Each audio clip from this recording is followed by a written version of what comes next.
నిరుటి ఎన్నికల దాకా వైసీపీలో ఉండి ఎన్నికల ఫలితాల తర్వాత పార్టీకి రాజీనామా చేసిన మాజీ ఎమ్మెల్యేలు, ఎంపీలలో కొందరికి మాత్రమే రాజకీయ పునరావాసం దక్కింది. త్రిశంక స్వర్గంలో ఉండి ఎదురుచూపులకు పరిమితమైన వాళ్లున్నారు. ఇంకోవైపు రాజీనామా చేసిన ఎమ్మెల్సీలు మండలి చైర్మన్ ఆమోదం కోసం ఎదురుచూస్తున్నారు. ముందస్తు హామీ తీసుకుని రాజీనామా చేసిన వాళ్లు కొందరైతే ముందుగా రాజీనామా చేసి ఆ తరువాత దారి వెతుక్కుందామనుకున్న వాళ్లు ఇంకొందరు. మొత్తం చాలా మంది మాజీలు ఎవరు గేటు తెరుస్తారా అని ఎదురుచూస్తున్నారు.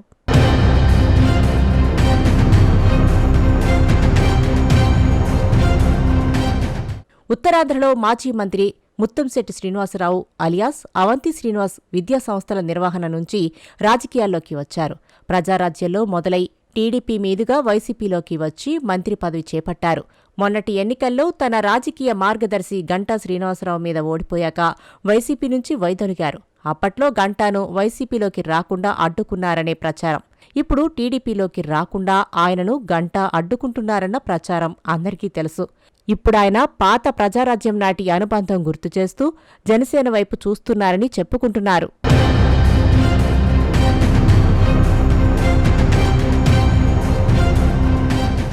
రాజోలు మాజీ ఎమ్మెల్యే రాపాక వరప్రసాద్ది చాలా విచిత్రమైన పరిస్థితి. జనసేనకు తొలి విజయం సాధించి పెట్టిన ఎమ్మెల్యేగా 2019లో ఆయనకున్న గౌరవం కాస్త పోగొట్టుకుంటూ వైసీపీ వైపు వెళ్లిపోయారు. కాంగ్రెస్లో 2009లో తొలిసారి ఎమ్మెల్యే అయ్యి 2014లో బీజేపీలో సీటు దక్కక స్వతంత్ర అభ్యర్థిగా ఘోరంగా ఓడిపోయి 2019లో జనసేన నుంచి గెలిచారు. పార్టీ అధినేత 2 చోట్ల ఓడినా రాజోలు గెలుపు కొంతలో కొంత ఊరటనిచ్చింది. కానీ వైసీపీలోకి వెళ్లటాన్ని జనసేన ఎప్పటికీ క్షమించే అవకాశం లేదు. మొన్నటి ఎన్నికల్లో అమలాపురం లోక్సభ స్థానం నుంచి ఓడి వైసీపీకి రాజీనామా చేశారు. ఇప్పుడాయన టీడీపీ వైపు చూస్తున్నా రాజోలు ప్రజలు ఆయనను ద్రోహిగా చూస్తున్న సమయంలో ఆ పార్టీ తీసుకుంటుందన్న నమ్మకం లేదు.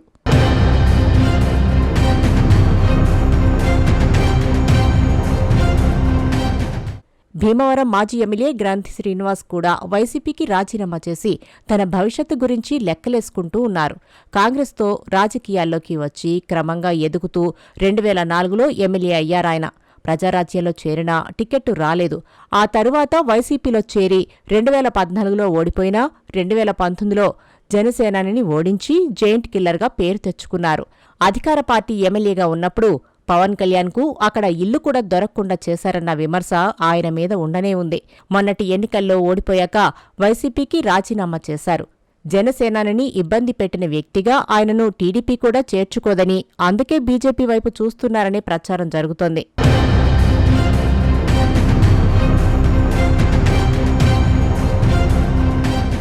గుంటూరు వెస్ట్ మాజీ ఎమ్మెల్యే మద్దాలి గిరి 2019లో టీడీపీలో గెలిచి వైసీపీ వైపు వెళ్లారు.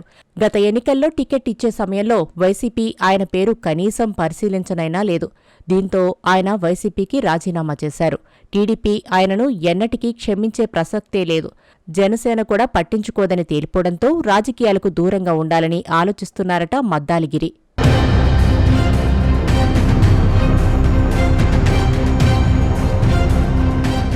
ఈ మధ్యనే రాజీనామా చేసి సంచలనం సృష్టించిన ఎంపీ విజయసాయిరెడ్డి రాజకీయాలకు దూరంగా ఉంటారని, వ్యవసాయం చేసుకుంటారని చెప్పడం తెలిసిందే. కానీ ఆయన అంత సులువుగా రాజకీయాలు వదిలి వెళ్లబోరని, ఆయన వెనుక బీజేపీ ఉందనే ప్రచారం నడుస్తూనే ఉంది. అందుకే ఆయన కాస్త ఆలస్యంగానైనా బీజేపీలో చేరే అవకాశాలున్నాయి.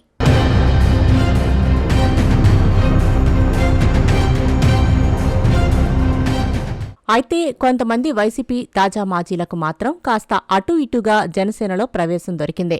మాజీ మంత్రి, ఒంగోలు మాజీ ఎమ్మెల్యే బాలినేని శ్రీనివాసరెడ్డి, పొన్నూరు మాజీ ఎమ్మెల్యే కిలారు రోసయ్య, జగ్గయ్యపేట మాజీ ఎమ్మెల్యే సామినేని ఉదయభాను, పిఠాపురం మాజీ ఎమ్మెల్యే పెండెం దొరబాబు జనసేనలో చేరటం తెలిసిందే. తెలుగుదేశం వైపు వచ్చిన వాళ్లూ ఉన్నారు. రాజ్యసభ సభ్యులు మోపిదేవి వెంకటరమణ, బీద మస్తాన్రావు రాజీనామా చేసి టీడీపీలోకి రావటం తెలిసిందే. వాళ్లలో మోపిదేవికి ఇంకా పదవి దక్కలేదు. మస్తాన్రావు మాత్రం మళ్లీ రాజ్యసభకు వెళ్లారు. మాజీ ఉప ముఖ్యమంత్రి, ఏలూరు మాజీ ఎమ్మెల్యే ఆళ్ల నాని వైసీపీకి రాజీనామా చేసి టీడీపీలో చేరారు. అదేవిధంగా వైసీపీ ఎంపీ పదవికి రాజీనామా చేసిన ఆర్ కృష్ణయ్యను బీజేపీ రాజ్యసభకు పంపింది.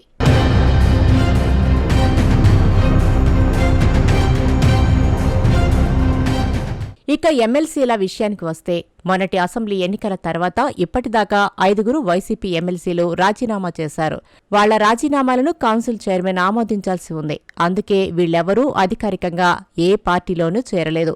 వీళ్లలో గవర్నర్ కోటాలో ఎమ్మెల్సీ పదవి దక్కించుకున్న కర్రి పద్మశ్రీ ఇప్పటికే అనధికారికంగా Kakinada TDP MLA Vanamadi Venkateswararao alias కొండబాబుతో కలిసి కార్యక్రమాల్లో పాల్గొంటున్నారు. మత్స్యకార సామాజిక వర్గంలో కాస్త పలుకుబడి ఉన్న పద్మశ్రీకి పార్టీలో గాని ప్రభుత్వంలో గాని ఏదైనా పదవి దక్కే అవకాశం ఉందంటున్నారు. రాజీనామా చేసిన మరో ఎమ్మెల్సీ బల్లి కళ్యాణ్ చక్రవర్తి తండ్రి దుర్గాప్రసాద్ గతంలో టీడీపీ నుంచి 4 సార్లు ఎమ్మెల్యే అయ్యారు. ఒకసారి మంత్రి కూడా. ఆయన 2019లో వైసీపీలో చేరి తిరుపతి ఎంపీగా గెలిచాక కరోనాకు బలయ్యారు. దీంతో ఆయన కొడుకును ఎమ్మెల్సీ చేసింది వైసీపీ. తండ్రి స్థానంలో ఎంపీ టికెట్ ఇవ్వలేదంటూ ఎన్నికల ప్రచార సమయంలో చంద్రబాబు వైసీపీని తప్పుపట్టారు. దీంతో రాజీనామా చేసిన బల్లి కళ్యాణ్ చక్రవర్తిని టీడీపీలోకి తీసుకోవటం ఖాయమని తేలిపోయింది. కైకలూరు మాజీ ఎమ్మెల్యే జయమంగళ వెంకటరమణ టీడీపీ నుంచి హామీ పొంది ఉండడంతో వాళ్ల చేరిక కూడా లాంఛనమే అవుతుంది.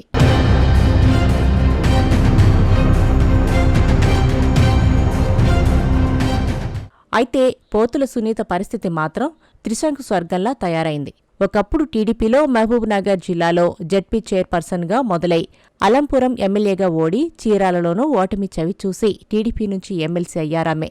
కానీ ఆ తర్వాత కాలంలో ఆమె వైసీపీలో చేరి ఎమ్మెల్సీ కావటమే కాకుండా టీడీపీని జనసేనను దారుణంగా విమర్శించారు. వైసీపీ ఘోర పరాజయం తర్వాత ఆమె మళ్లీ టీడీపీ వైపు చూడడం మొదలుపెట్టారు. ముందుగా రాజీనామా చేసి ప్రయత్నాలు మొదలుపెట్టాలనుకున్నా ఆమె చేరిక పట్ల పార్టీలో తీవ్ర ప్రతిఘటన ఎదురైంది. అందుకే ఆమె ఇప్పుడెక్కడా కనపడటం లేదు. మొత్తంగా చూస్తే మాజీలను పార్టీలోకి తీసుకునే విషయంలో టీడీపీ, జనసేన ఆచితూచి అడుగులేస్తున్నాయి. నేరుగా కాకపోయినా పరోక్షంగానైనా కొంతమంది చేరిక విషయంలో అభ్యంతరాలు రాకుండా చూసుకుంటున్నట్టు అర్థమవుతుంది. ఈ 2 పార్టీల్లో గేట్లు తెరుచుకోకపోతే బీజేపీ వైపు చూసే ఆలోచన కూడా ఉందంటున్నారు. ఏం జరుగుతుందో వేచి చూడాల్సిందే.